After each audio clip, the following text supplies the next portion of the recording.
भगवान बुद्ध जीवन के अंतिम समय में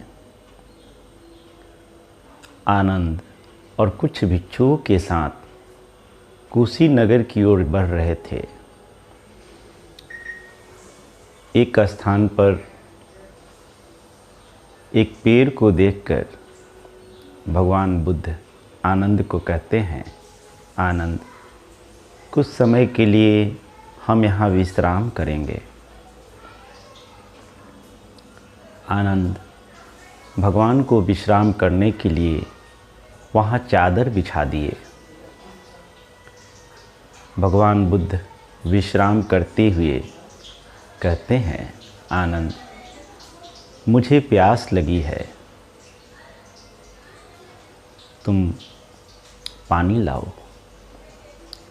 आनंद भिक्षा पात्र को लेकर पानी लेने के लिए एक नदी के किनारे जाते हैं। जब वो पानी लेने के लिए उस नदी किनारे पहुँचे तो उन्होंने देखा सैकड़ों बैलगाड़ी उस नदी से गुजर रहे होते हैं। बैलगाड़ियों के गुजरने के कारण नदी का जल मैला हो गया था। दूर दूर तक गंदा पानी दिखाई दे रहा था। आनंद उस गंदे पानी को देखकर पानी लिए बिना ही लौट आते हैं और भगवान बुद्ध से कहते हैं, भगवान, कुछ दूर हम और आगे चले, वहाँ पर ककुंथा नदी का पानी बहुत ही स्वच्छ और मीठा है। आप उसी नदी के पानी को पीजिएगा।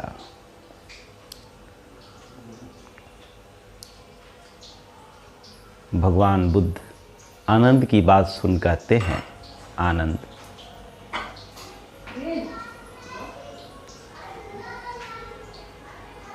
हमें तो पानी पीना है और उसी नदी का पानी पीना है। तुम पुनः जाओ। आनंद सोच में पड़ गए और भिक्षा पात्र को लेकर बिना कुछ बोले ही फिर उस नदी की ओर बढ़ गए। लेकिन मन में उधेर बुन चल रहा था कि आखिर भगवान बुद्ध उस पानी को लेने के लिए क्यों बोले।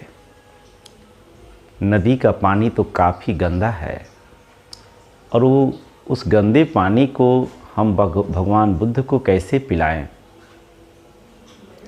यह विचार करते हुए जा रहे थे। नदी किनारे पहुंचकर एक पेड़ के नीचे बैठ गए और इस बात पर वह चिंतन मनन करने लगे कि आखिर बात क्या है। भगवान बुद्ध इसी नदी के पानी पीने के लिए बोले, क्या कारण है। कुछ देर चिंतन करने के बाद वह उठे और नदी के पास गए।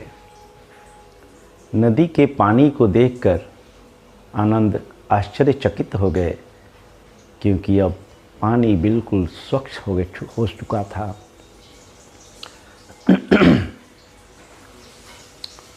उस पानी में जो गंदगी उन्हें दिखाई दे रही थी वो बिल्कुल समाप्त हो चुके थे। बड़े खुशी मन से आनंद भिक्षा पात्र को पानी से भरे और भगवान बुद्ध के पास आए। भगवान बुद्ध को उन्होंने पानी दी। भगवान बुद्ध पानी को पीकर तृप्त हुए। भगवान बुद्ध कहते हैं, आनंद, हमने तुम्हें आज एक सीख दी।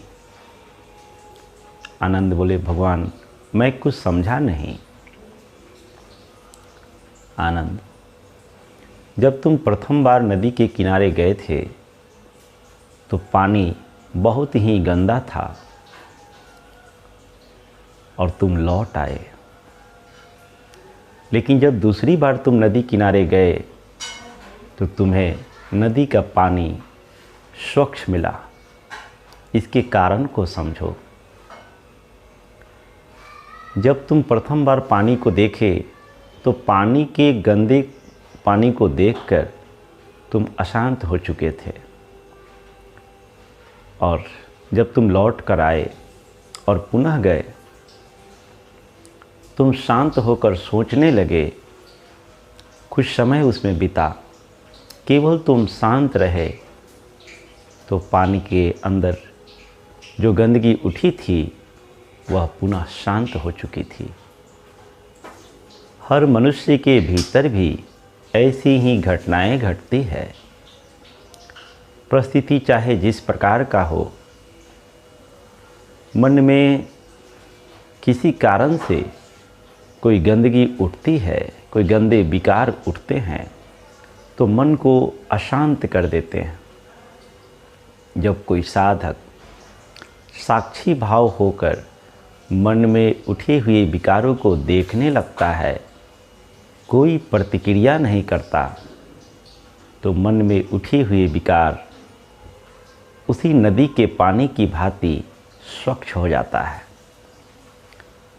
आनंद, इस संसार में कुछ भी स्थिर नहीं है।